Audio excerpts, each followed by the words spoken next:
Hello everyone, today we are going to discuss about femoral triangle. Femoral triangle is triangular in shape. Here you can see these are the boundaries of the femoral triangle. Base is formed by the inguinal ligament, as you can see here. Then the lateral border is formed by the medial border of the sartorius muscle, and the medial border is formed by the medial border of the adductor longus muscle, not the lateral border of the adductor longus muscle. It is medial border of the adductor longus muscle. That means it becomes a content of the femoral triangle as well. Then the flow of the femoral triangle, it is formed by from lateral to medial. When we take lateral to medial, here there is iliacus muscle, here there is psoas muscle. Then you have pectineus muscle here and adductor longus muscle here. What are the muscles that forms flow of the femoral triangle from lateral to medial are iliacus muscle, psoas tendon, pectineus muscle and adductor longus muscle. Then the structures which involves in formation of the roof of the femoral triangle are superficial fascia and superficial inguinal lymph nodes. Here there is no skin and it has been removed. You cannot see roof of the femoral triangle here, but remember that these structures are lie on the roof. Superficial fascia, then in the superficial fascia you have superficial inguinal lymph nodes, upper part of the great saphenous vein, and then deep fascia become fascia lata, and then femoral branch of the genitofemoral nerve, branch of the ilioinguinal nerve, and superficial branches of tributaries of femoral vessels. Those are the contents that forms the roof of the femoral triangle. Then when we look at into contents of the femoral triangle, femoral vessels are a content of femoral triangle. As you can see in this picture, there are femoral vessels, femoral artery and femoral vein. Here is the base of the femoral triangle and here is the apex of the femoral triangle. In the base of the femoral triangle, the femoral vein lies medial to artery. Here you can see femoral vein lies medial to femoral artery. But at the apex level, this femoral vein lies posterior to femoral artery. And also profunda femoris artery, which is a branch of profunda femoris artery, which is a branch of femoral artery. Here this is the femoral artery. It gives a branch called profunda femoris artery. It is also a content in the femoral triangle. Then you have lateral and medial circumflex arteries. Here is the lateral circumflex artery. Here is the lateral circumflex artery and you have medial circumflex artery like that to this side. Therefore, those are the contents. And also there are deep inguinal lymph nodes, deep external pudendal artery. Here there is no deep external pudendal artery here. Then deep inguinal lymph nodes you have to remember, and also femoral nerve. You can see this is the femoral nerve. It is a content of femoral triangle. And lateral cutaneous nerve of the thigh, also a content of femoral triangle. Then femoral branch of genitofemoral nerve, also considered as a content of femoral triangle. Therefore, those are the boundaries and contents of the femoral triangle.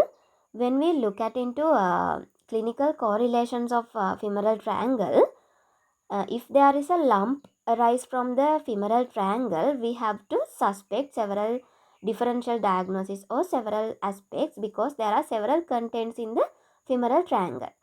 If there is a lump in the skin and soft tissue, we can suspect there is a subacute sebaceous cyst or lipoma.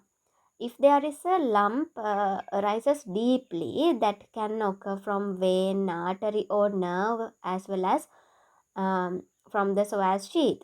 If it is occur from the vein, it is due to varicosities of great saphenous vein. If it is occur from if that lump arises from the nerve, it can be a neuroma of the femoral nerve or maybe its branches. If that lump arises from the artery, that means femoral artery, it can be due to femoral artery aneurysm. And also there is another clinical correlation called femoral hernia. In femoral hernia also there is a lump arises, we can see in the femoral triangle. And also psoas abscesses which arise from the psoas sheath also presented as a lump in the femoral triangle. Here in this picture you can see a femoral hernia. Here you can see the lump arise from the femoral triangle.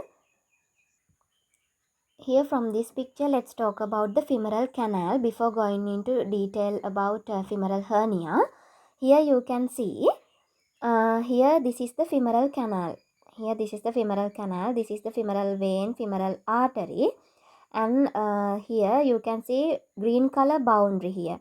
That green color boundary is the femoral sheath. This green color boundary is the femoral sheath. In the femoral sheath, there is laterally femoral artery, then femoral vein, and then femoral canal. Femoral nerve. You have to remember that femoral nerve is not a content of femoral sheath. This femoral sheath arises from anterior wall. Here this part is the anterior wall of the femoral sheath. It is arises from the transversalis fascia from the which comes from the abdomen, and here this part is the posterior wall of the femoral sheath, and it is the fascia covering the iliacus muscle. Here this is the posterior wall of the femoral sheath, and it is the fascia covering the iliacus muscle. And the contents I told previously. And then we will move on to femoral canal. Here is the femoral canal. It is you can see it is the medial part of the femoral sheath. Here this green color boundary is the femoral sheath, and you can see the femoral canal is the green color medial part of the femoral sheath. It allows expansion of the femoral vein. Here this is the femoral vein. This femoral canal allows expansion of the femoral vein, and it contains fatty tissue, and also it contains deep lymph nodes and lymph vessels. This upper end of the femoral canal, we call it as femoral ring. This femoral canal usually larger in females than males. Femoral hernia or femoral hernial sac arises from this femoral canal because it is like a potential space. I told you earlier, this upper part or wider upper part of the femoral canal, we call it as femoral ring, and we have to look for the boundaries of the femoral ring. The anteriorly you can see, anteriorly this part here, you have inguinal ligament. Then medially you have edge of the lacunar ligament. Here is the lacunar ligament, and medially you have lacunar ligament. Laterally you have femoral vein here. Posteriorly you have pectineal ligament on the pectineus muscle. Those are the boundaries of femoral ring.